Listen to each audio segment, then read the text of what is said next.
అలాగే మా political journey ఆయన మీరే ఇందాక ప్రస్తావించారు, అన్ని బ్యాలెన్స్ చేస్తారని. ఎంత బ్యాలెన్స్ చేసినప్పటికీ కూడా సినిమాల్లో ఒక రారాజు, ఒక మంచి ఒక స్టేజ్లో, ఒక అగ్గర్ హీరో స్టేజ్లో ఉన్న ఆయన మళ్ళీ పాలిటిక్స్కి వెళ్తా అన్నప్పుడు మీ ఒపీనియన్ ఏంటి? అంటే మీరు వెళ్ళమన్నారా, ఎంకరేజ్ చేశారా? ఆయన ఒక డెసిషన్ తీసుకోలేకపోయారు, వెళ్ళాలా వద్దు, ఎందుకు మళ్ళీ ఇవన్నీ మిస్ అవుతామేమో కానీ ఏమో మీ అవసరం ప్రజలకు ఉంది, మీరు అందరికీ చేసే వ్యక్తి కదా అంచేత అందరూ అన్నప్పుడు మీరు డెఫినెట్గా వెళ్ళండి అని నేను అన్నాగా ఆయన ముందుగా అడిగేశారండి. లాస్ట్ డెసిషన్ నన్ను అడిగారు ఆయన.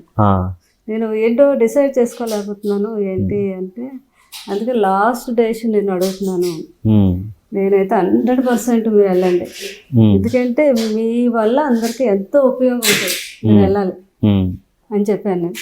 ఇంకా దాంతో మళ్ళీ ఇంకా వెనకడగేయకుండా ఆయన వెళ్ళిపోయారన్న. ఓకే. అలాగే కొన్ని పార్టీలు మారే సిచ్యువేషన్స్ వచ్చింది పాలిటిక్స్లోకి వెళ్ళిన తర్వాత కూడా, కొంత మధ్యలో గ్యాప్ కూడా తీసుకున్న సిచ్యువేషన్ కూడా మనం చూసాం. అప్పుడు కూడా మీ సపోర్ట్ అడిగేవారా డెసిషన్స్ తీసుకునే దగ్గర? అంటే ఇంకా రాజకీయాలు అవన్నీ తప్పవు కదా, ఇంకా ఎవరో ఒకరు ఏదో ఒకటి చెప్తా ఉంటారు, వాళ్ళని బట్టి అయ్యో నేను ఇలా చేస్తే అది మంచి జరుగుద్దేమో, అందుకే వీళ్ళు నన్ను అడిగారేమో అనుకుంటూ కూడా ఆయన చాలా ఏది చేసినా ఆయన ఎవరికైనా మంచి చేయడం కోసమే. కృష్ణరాజు గారు అండి, ఆయన ఒకప్పుడు డెసిషన్ తీసుకున్నప్పుడు ఏమో ఇది మంచి డెసిషన్ అయ్యి ఉండొచ్చు కదా, కృష్ణరాజు గారు ఎన్నో ఆలోచిస్తూ ఉంటారు, ప్రతి దానికి ఆయనకి నేను సపోర్ట్ చేసేదాన్ని బాగా, దేనికైనా కూడా దేనికి అడ్డు అనేది అసలు ఏ రోజు ఎప్పుడు. అండ్ సార్ మీకు చాలా గిఫ్ట్స్ ఇచ్చే ఉంటారు, వాటిలో ప్రత్యేకమైన గిఫ్ట్ ఏదైనా ఉందా ఇప్పటికీ మీరు దాచుకున్నది గుర్తుపెట్టుకుని? నేను ఎప్పుడు ఎవరు అడిగినా చెప్తాను, కృష్ణరాజు గారే నాకు ఒక ప్రత్యేకమైన గిఫ్ట్, ఎంతకన్నా గిఫ్ట్ ఏముంటుంది చెప్పండి. ఆయన లైఫ్లో నాకు ఏం కావాలన్నా ఫ్రీడమ్, నాకు ఏం కావాలన్నా నువ్వు వెళ్ళి కొనుక్కోమని. షాపింగ్ అది అంటే చాలా ఇంట్రెస్ట్, నాకు చాలా బాగా తెలుసు కూడా ఏం కొనాలి ఏం లేదని. ఆయన షాపింగ్, ఆయన బట్టలు అన్నీ కూడా నేనే కొనేదాన్ని, మొత్తం నా షాపింగ్ నేనే. కృష్ణరాజు గారికి షాపింగ్ చేయడం నాకు బాగా ఇష్టం, విదేశాలైనా ఎక్కడికి వెళ్ళినా ఆ ప్యాంట్లు షర్ట్లు ఎందుకు ఆ స్టాక్ అంతా పెట్టేస్తాం ఇంట్లో అని.